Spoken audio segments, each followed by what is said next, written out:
You can literally hear her screaming in pain. It's so heartbreaking.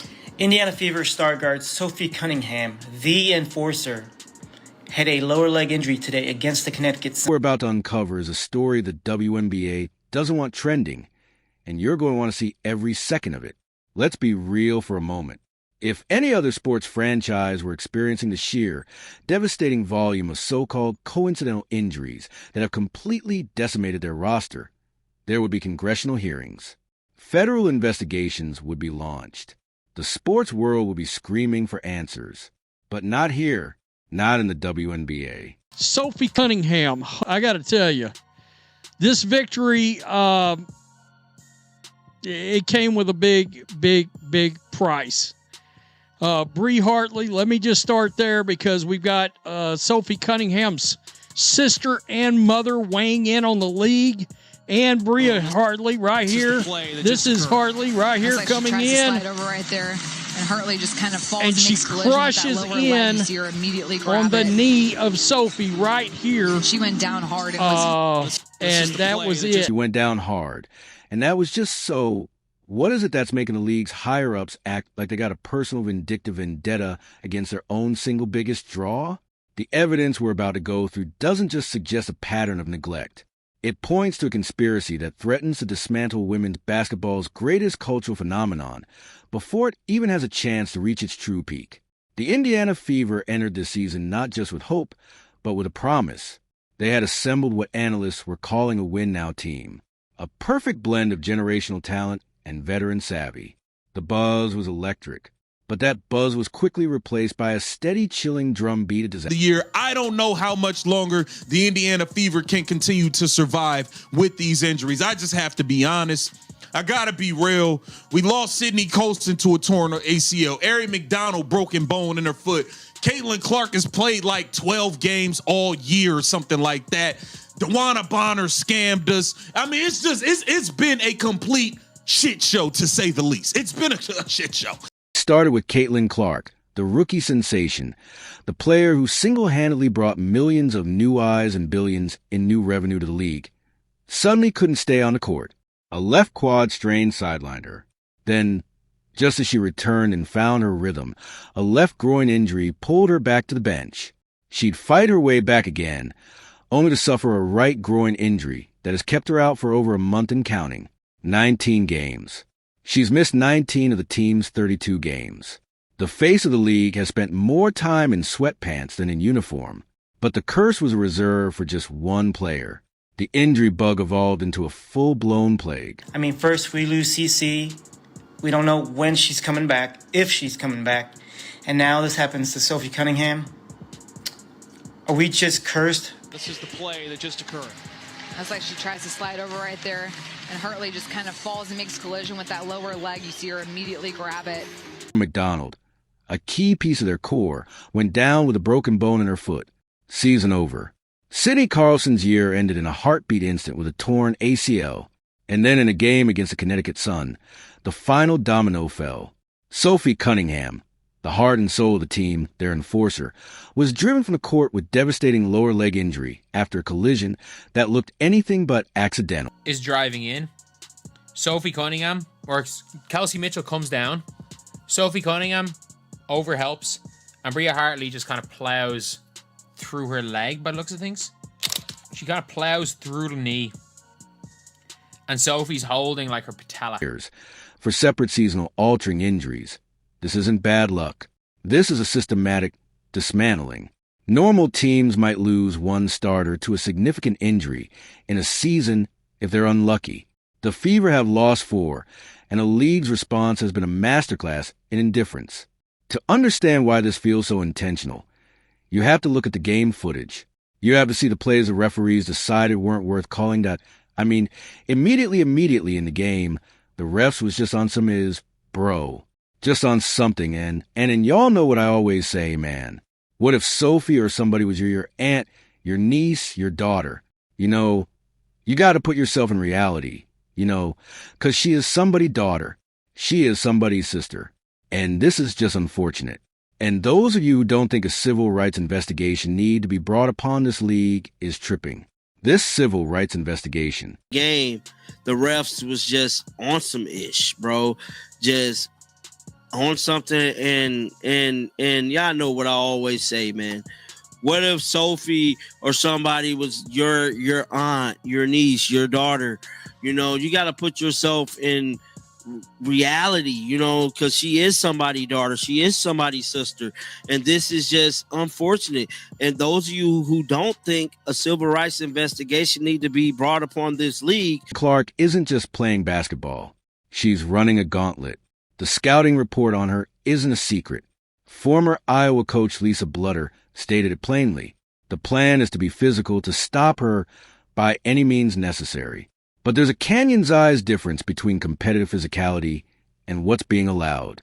We've all seen it. Clark gets pushed, shoved, and hammered on drives to the basket, often with no whistle at all, or at best a common foul when a flagrant will be more appropriate. It's a constant, relentless battering. And for Sophie Cunningham, it was even more personal. She'd been a vocal critic of the officiating all season, and she paid for it with her wallet, getting fined over and over again for speaking the truth. Then on the court, she became a target. It's a commercial. The medical staff comes around her. She looks like she walked off on her own accord, but it looked like she walked off in pain on her own accord. Out for the rest of the game. Only played 10 minutes. And that's where Lexi Holt needed to step up, and step up she did.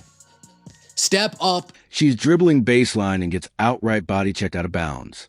The call, not a foul, out of bounds on Cunningham. In another sequence, she's elbowed directly in the neck and sent crashing to the floor. The league's response to her complaint. They told her she flopped. This constant sanctioned violence created the environment that led to her eventual catastrophic injury. A player from the Connecticut Sun, Bria Hartley, fell clumsily directly into Cunningham's planted leg. It was a collision that seemed born from a game played with zero consequences. A play that never would have happened if the referees had maintained control from the very beginning. Sophie's sister Lindsay and her mom Paula at WNBA. Maybe you should focus less on finding players for commenting on your poor officiating and more about hiring officials that are able to call consistent game, protect your athletes. Pathetic. Praying for you, Sophie Cunningham. Yeah, officially my two favorite players in this league that I really particularly love to pull for. They're both out now, and I did not look good.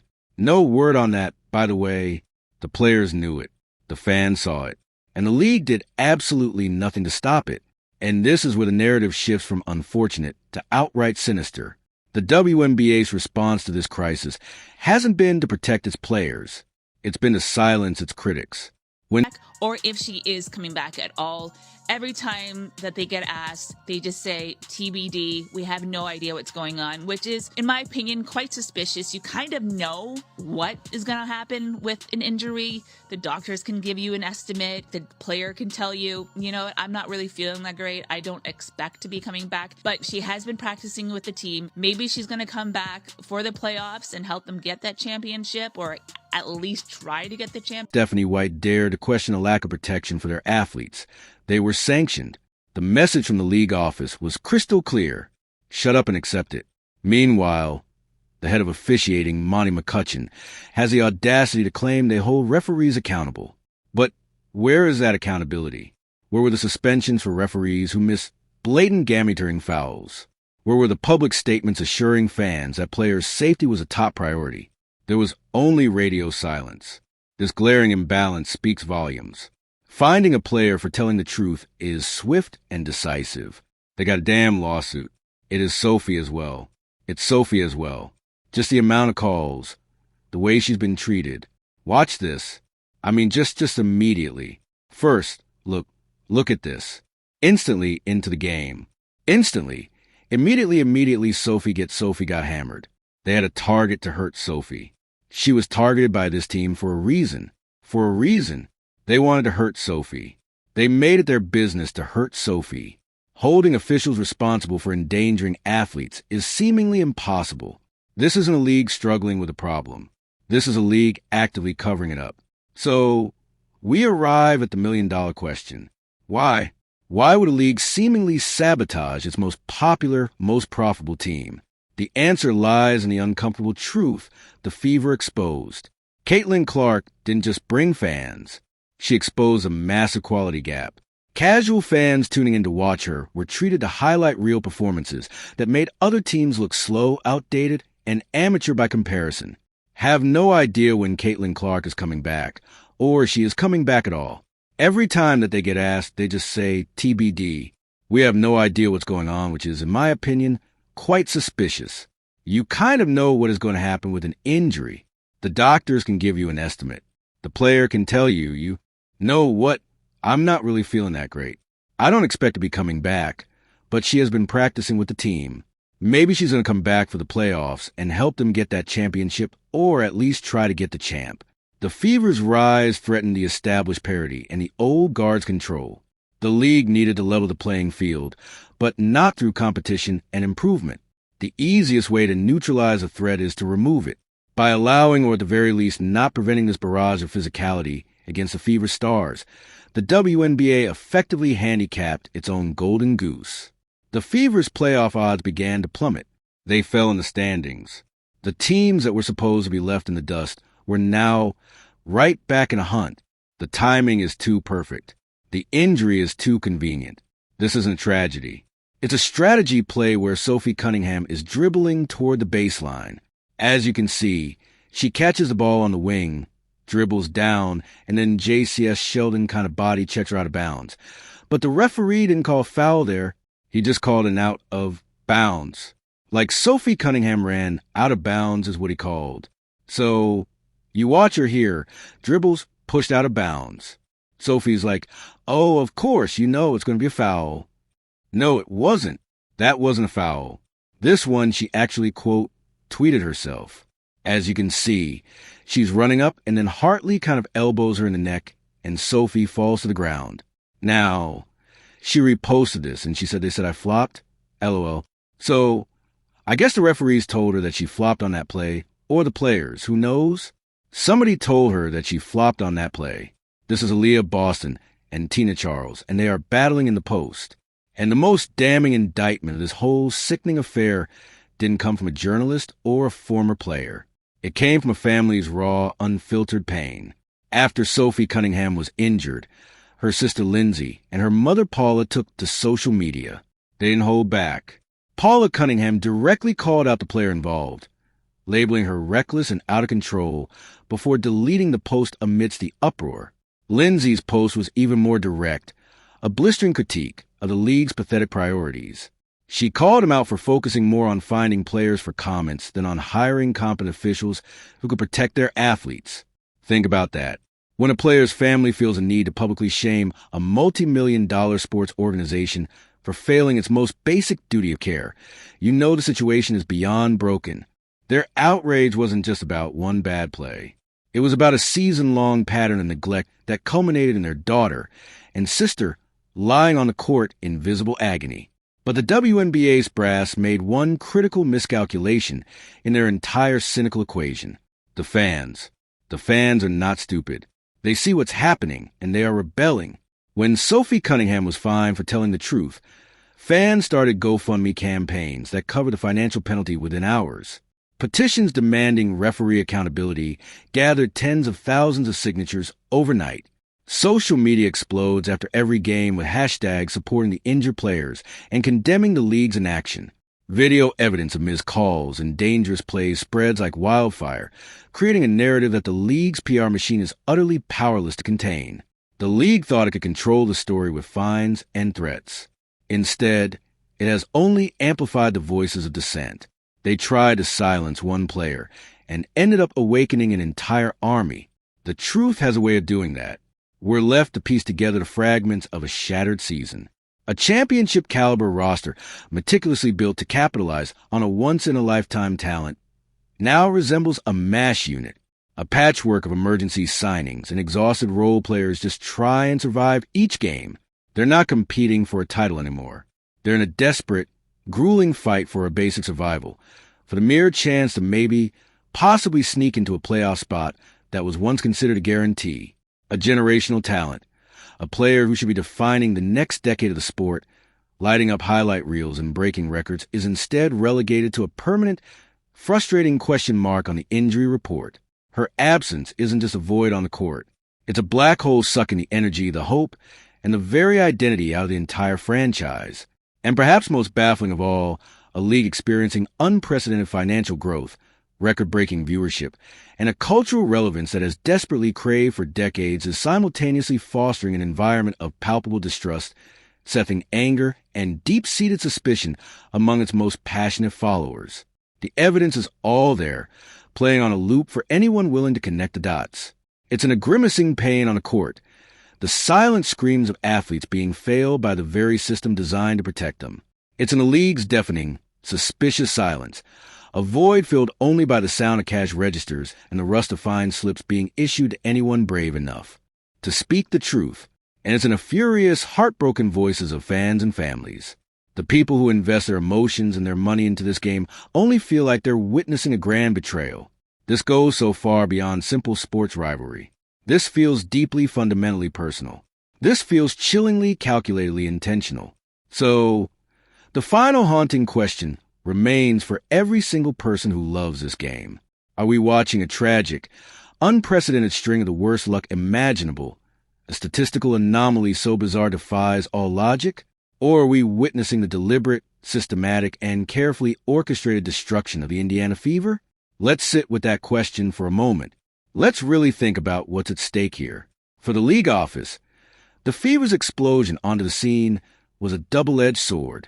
Yes, it came with millions of new fans and billions in new media deals, but also came with a terrifying loss of control. For years, the WNBA narrative was carefully managed, focusing on parity, on team effort, on the collective.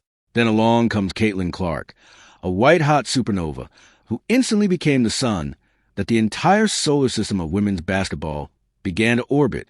The league's established stars, the veterans who had built the league, were suddenly thrust into her shadow. The media coverage became overwhelmingly Fever-centric. The ticket prices for road games skyrocketed only when the Fever came to town. The narrative was no longer about the league. It was about one team, one player. That kind of imbalance creates resentment. It creates jealousy.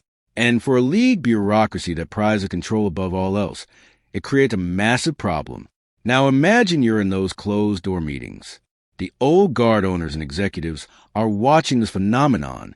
They see their own teams being used as mere props in the Caitlin Clark show. They see their players becoming villains in a story they didn't write. The easy, comfortable parody they've known is evaporating before their eyes, threatening to be replaced by a new era of super teams and dynasties built around once-in-a-generation draws. What is the easiest, most direct way to reassert control, to bring the phenomenon back down to earth? You can't fine her for being too popular. You can't sanction the team for selling too many jerseys. But you can, through passive aggression and deliberate inaction, allow the problem to solve itself on the court. You can empower officials to let them play when the Fever are involved, to swallow their whistles just a little longer, to ignore the extra shove, the hard foul, the dangerous collision. You create an environment where physical intimidation isn't just a strategy, it's a rewarded one. You make it clear without ever saying a word that certain rules are flexible when applied to certain teams. This isn't about one referee making a bad call. This is about a cultural directive, an unspoken understanding that permeates the entire officiating core. When Sophie Cunningham is fined for calling out this very incompetence, it's not just a punishment. It's a message to every other player in the league. Stay in your lane. Accept the narrative we are creating. Your safety is less important than our control. When the leagues at officiating goes on record saying they hold referees accountable while simultaneously promoting officials who consistently fail in high-profile Fever games, it's not an oversight. It's a feature, not a bug. Think about the timeline. It's too perfect, too convenient. Every single time the Fever gain momentum, every time Clark starts to look unstoppable, another catastrophic injury strikes. It's not just a fact that they're getting hurt. It's when they're getting hurt. It's right after a statement win. It's right before a crucial playoff push. It's always at the moment of maximum impact, ensuring the team can never build any sustained rhythm or confidence. This is a random chance.